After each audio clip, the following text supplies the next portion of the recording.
A British hostage, kidnapped in Nigeria, has been killed, while 3 others have been released, the Foreign Office says. Details surrounding the death of missionary Ian Squire, who was abducted on 13 October, were not immediately clear.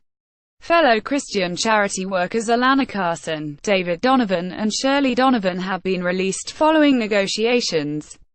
The Nigerian authorities are now conducting an investigation into Mr. Squire's death, and believe militants operating in the area are behind the abduction.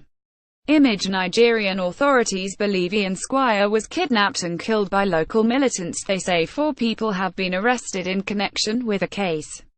The Foreign Office FCO said they were supporting the families of the 3 released Britons, who have now returned home.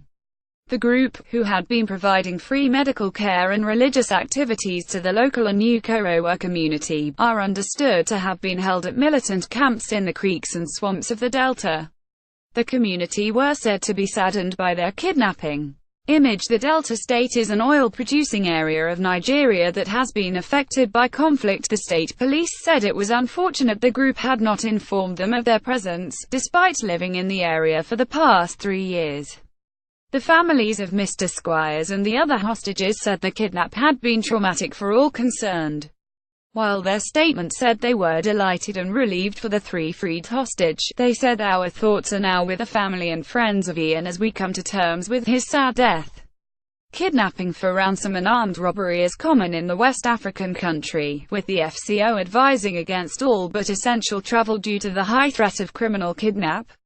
Oil workers and Westerners are often the target of attacks in the oil-rich Delta Niger region. Italian priest Maurizio Palu was kidnapped by armed gunmen near Benin City in southern Nigeria last month, but released after spending 3 days held in a forest.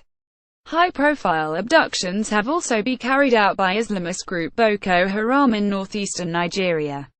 English engineer Chris McManus was abducted by a militant group in the northern city of Birnin Kebbi, but was shot in the head during a failed rescue mission in 2012.